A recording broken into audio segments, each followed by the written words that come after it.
Plastic मुक्त जीवन शैली अपनाने विद्यार्थियों को दी रोचक जानकारी। पीपलगांव में वन परिक्षेत्र पश्चिम लांजी सामान्य द्वारा अनुभूति कार्यक्रम का आयोजन। लांजी मंगलवार 20 जनवरी को वन परिक्षेत्र पश्चिम लांजी सामान्य के अंतर्गत बीट पीपलगांव कक्ष क्रमांक 257 में मध्य प्रदेश शासन वन विभाग द्वारा स्कूली बच्चों में प्रकृति, वृक्ष, वन तथा वन्य जीवों के प्रति संरक्षण की भावना विकसित करने हेतु अनुभूति कार्यक्रम आयोजित किया गया। अनुभूति कार्यक्रम 2025 से 26 की थीम मैं भी बाघ, हम है बदलाव, हम है ए धरती के दूत के अंतर्गत यह बताया गया कि बच्चे धरती के दूत है जो हरियाली एवं जंगल का संदेश लेकर समाज में जाते हैं एवं अपने आसपास वृक्ष संरक्षण का कार्य करते हैं। अनुभूति का यही नारा है। इसमें पर्यावरण का महत्व, जल संरक्षण, ऊर्जा की बचत और प्लास्टिक मुक्त जीवन शैली पर आधारित कचरे का प्रबंधन के बारे में विद्यार्थियों को रोचक तरीके से बताया गया। इस अनुभूति कार्यक्रम में शासकीय उच्चतर माध्यमिक विद्यालय टेमनी के 126 विद्यार्थियों ने भाग लिया। बच्चों ने दूरबीन से पक्षी दर्शन, जंगली जीवों के बारे में रोचक जानकारी तथा पर्यावरण संरक्षण के तरीके के बारे में प्रत्यक्ष रूप से जाना। वन संरक्षण पर आधारित प्रश्नों के उत्तर देकर बच्चों ने पुरस्कार भी प्राप्त किए। इस दौरान एसडीएम कमलचंद सिंहसार एवं नायब तहसीलदार लांजी संजय बारस्कर द्वारा प्रतिभाशाली विद्यार्थियों को सम्मानित किया गया। स्कूली शिक्षा के साथ साथ वनों का ज्ञान भी अत्यंत आवश्यक। एसडीएम श्री सिंहसार इस अवसर पर मुख्य अतिथि अनुविभागीय अधिकारी राजस्व एसडीएम लांजी कमलचंद सिंहसार ने विद्यार्थियों को वन के महत्व के साथ ही प्लास्टिक मुक्त अनुभूति कार्यक्रम के लिए वन विभाग के कार्यों की सराहना की। श्री सिंहसार ने कहा, जिस तरह बच्चे वर्ष भर स्कूल में शिक्षा अध्ययन के लिए पहुंचते हैं उसी प्रकार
तलवार होती है और सभी बाराती लोग बम फोड़ते हुए जाते हैं, यानी पुरानी सीन को याद करते हैं। ठीक है, ध्यान दीजिए कि हुआ क्या। अब अधिकतर बाराती लोग बुद्धि विकास टानिक लिए हुए रहते हैं, तो किसी ने अनार फोड़ते हुए या रॉकेट जलाते हुए अनबैलेंस हो गया, तो पटाखा गया किसी के पैरे के ढेर पे, लग गई आग। अब साइड वाले सैनिक लोग उभारी नाम के हथियार को लेके आते, लठ लेके आते और पूरी बारातियों की सामूहिक पिटाई हो जाती है। बारात जाना था दुल्हन के घर, कहाँ पहुंची? किसकी वजह से हुआ? पटाखे की वजह से। क्या आप लोग अपनी शादी में पटाखे फोड़ेंगे? नहीं फोड़ेंगे। अगर अनुभूति कार्यक्रम के स्टूडेंट पटाखे फोड़ते हुए पाए गए, आपका रिकॉर्ड रहेगा फॉरेस्ट डिपार्टमेंट के पास, तो पटाखे फोड़ते हुए पाए गए तो इनके घोड़े के पास एक पटाखा हम जलवाएंगे। ठीक है, तो पहली चीज आप लोग कसम खा सकते हैं पटाखे नहीं फोड़ेंगे। और अगर देखो, मैं थोड़ा सा ये बोल रहा हूँ, ये दो बच्चे, इसने 200 रुपए के पटाखे फोड़ा, इसने 100 रुपए की मिठाई बांटा, तो 200 रुपए की जिसने पटाखे फोड़ा उसको तो लोग गाली देंगे यार, क्योंकि कान में दर्द होता है। पटाखे की आवाज किसी को अच्छी लगती है?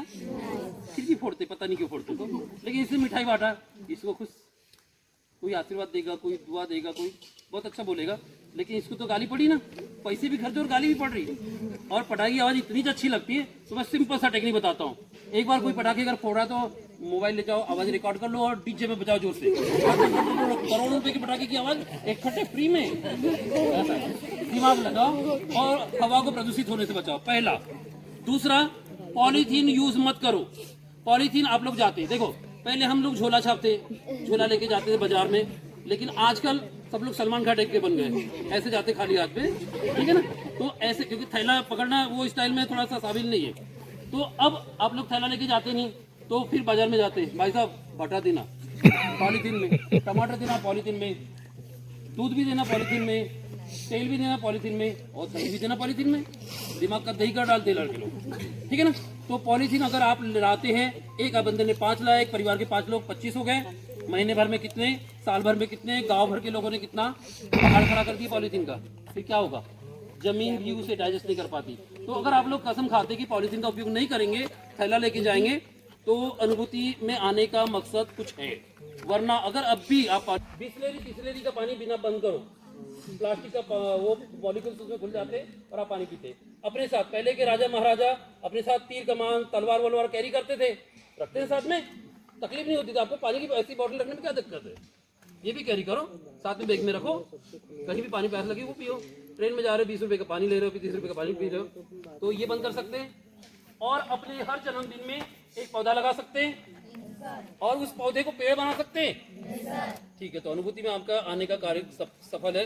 कार्यक्रम में टेमनी स्कूल के प्यारे बच्चों, छात्र छात्राओं, स्कूल के गुरुजन एवं वन विभाग का अमला, पत्रकार बंधु एवं अन्य उपस्थित सभी स्थानीय ग्रामवासी, जैसा कि आप लोग जानते हैं, शासन की ओर से यह आयोजित कार्यक्रम रहता है, इसमें वन विभाग का बहुत महत्वपूर्ण भूमिका रहती है। आप लोगों ने देखा होगा, जीवन के हर चीज को सीखना जरूरी है। हमारे लांजी क्षेत्र में जो जंगल है, उससे हम क्या सीख सकते हैं, सवेरे से आज आप लोगों ने जाना होगा। काफी अच्छा परिचय वन के बारे में हमारे वन विभाग के अधिकारी, कर्मचारी, मास्टर ट्रेनर, वार्डीचार जी ने दिया होगा। तो ये निसंदेह हमारे जीवन के लिए बहुत उपयोगी है कि हम अपने पर्यावरण, भूगोल और आसपास की चीजों के बारे में जाने और उसका सही उपयोग करें, ताकि जो प्राकृतिक संसाधन है उनका न्यूनतम दुरुपयोग करके अधिकतम फैसिलिटी युक्त बनाया जा सके और बहुत अच्छा एक वातावरण तैयार किया जा सके। अभी 3-4 साल पहले आप लोगों ने देखा होगा, कोरोना काल जब चला था तो हर चेहरे में मास्क ढका मिलता था, मतलब हमारे इधर ऑक्सीजन की काफी कमी हो गई थी। तो निश्चित तौर पे वनों का अपन संरक्षण करेंगे, वृक्षों को महत्व देंगे, वृक्षारोपण पे महत्व देंगे, आसपास के पर्यावरण को सुरक्षित रखेंगे, प्लास्टिक मुक्त बनाएंगे, तो हमारे पास का वातावरण अच्छा रहेगा और हमको सही तरीके से सांस लेने और अपने जीवन को स्वस्थ बनाने में मदद मिलेगी। ये सभी के लिए एक अच्छा सीख वाला कार्यक्रम है। जीवन हमेशा सीखने के लिए होता है। तो बच्चों, आप लोगों ने यहाँ पर जिस आनंद की अनुभूति की होगी और जो सीखा होगा, निश्चित तौर पे आपके आगे जीवन में भी उपयोगी रहेगा। और आप अपने साथ साथ लोगों को भी प्रेरित करेंगे, लोगों को भी जागरूक करेंगे कि वो वनों की रक्षा करें, जो वन्य प्राणी होते हैं उनका किस प्रकार संरक्षण करें, किसी को नुकसान ना पहुंचे।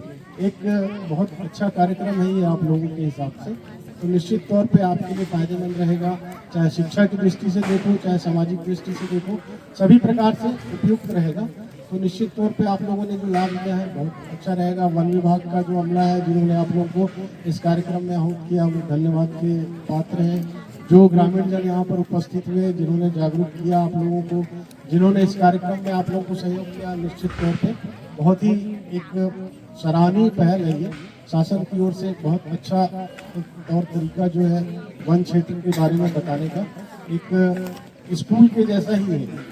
भाई, आप पूरे साल भर स्कूल अटेंड करते हैं, एक दिन वन स्कूल अटेंड करेंगे, तो आप लोगों को जो सीखने मिला वो आपके जीवन के लिए उपयोगी होगा। और कभी भी आप लोग को इस बारे में किसी भी प्रकार की जिज्ञासा होगी, कोई भी जरूरत की आवश्यकता चीज़ों के बारे में जानकारी लेना होगा, तो हमारा वन अमला और जो आसपास के शासकीय अमले हैं, निश्चित तौर पे आपकी सेवाओं और जानकारी देने के लिए तत्पर रहेगा। धन्यवाद। परिचय। मेरा नाम सपन ताम्रकार है और मैं परिक्षेत्र अधिकारी पश्चिम लांजी सामान्य में हूँ। जैसे कि सर आज अनुभूति कार्यक्रम रखा गया है, तो क्या मंशा है इसकी और क्या क्या सिखाएगा? इको टूरिज्म बोर्ड और मध्य प्रदेश शासन वन विभाग द्वारा संयुक्त रूप से 1 दिवसीय अनुभूति कार्यक्रम का आयोजन प्रत्येक परिक्षेत्र के अंतर्गत किया जाता है। इसमें जो शासकीय स्कूल के विद्यार्थी हैं उनको सम्मिलित किया जाता है, क्योंकि इसी तारतम्य में हमारे पश्चिम लांजी परिक्षेत्र से टेमनी ग्राम में जो शासकीय हायर सेकेंडरी स्कूल है उसके 126 बच्चे इस कार्यक्रम में आज सम्मिलित हुए हैं। क्या क्या बताया गया सर, बच्चों को काय की जानकारी दी गई? मूल्य अनुभूति कार्यक्रम का उद्देश्य यह है कि हम कैसे अपने जीवन में प्लास्टिक मुक्त रह सकते हैं, इसके अलावा हम कैसे जल संरक्षण कर सकते हैं, हम कैसे वायु प्रदूषण को कम कर सकते हैं, यही चीज़ों के बारे में विस्तार पूर्वक जो हमारे मास्टर ट्रेनर हैं और हमारा जो वन विभाग का स्टाफ है वो बच्चों को बताता है। और जंगल में ऐसी क्या क्या जानकारी दी गई है सर कि इससे होता है, ये होता है? जैसे अपने क्षेत्र में चूंकि लांजी परिक्षेत्र के अंतर्गत हमारे यहाँ जंगल बहुत अच्छा है, जंगल अच्छा होने के कारण क्या है यहाँ पर वन्य जीवों की संख्या भी बहुत ज़्यादा है, तो मानव वन्य प्राणी द्वंद्व ना हो इसलिए बच्चों को जानकारी दी जाती है कि आप जब जैसे महुआ बीनने जाते हैं तो ग्रुप में जाएं, आवाज़ करते हुए जाएं। इसके अलावा जंगल में अगर किसी भी लकड़ी चुनने के लिए या किसी भी काम से जाते हैं तो समूह में जाएं ताकि आप पर कोई जंगली जानवर हमला ना कर सके। इसके अलावा अगर हाईवे वगैरह में आप गाड़ी चला रहे हैं तो गाड़ी की स्पीड थोड़ा कम रखें ताकि वन्य प्राणियों को क्षति ना हो सके। ये सारी जानकारी विस्तार पूर्वक विद्यार्थियों को दी जा रही है। जानवरों की पहचान हेतु क्या क्या बताया गया है उनको? जानवरों को पहचान हेतु हमने जानवरों के पद चिन्हों के आधार पर हम पहचानते हैं कि भाई किस प्रकार से कौन सा जानवर हमारे क्षेत्र में है। इसके अलावा कई बार ऐसा होता है कि बच्चों की पहचान अगर रहती है बच्चे तो हमको भी सूचित कर सकते हैं, वन विभाग को सूचित कर सकते हैं कि हमारे गांव के आसपास कौन सा वन्य प्राणी घूम रहा है। ठीक है सर। धन्यवाद।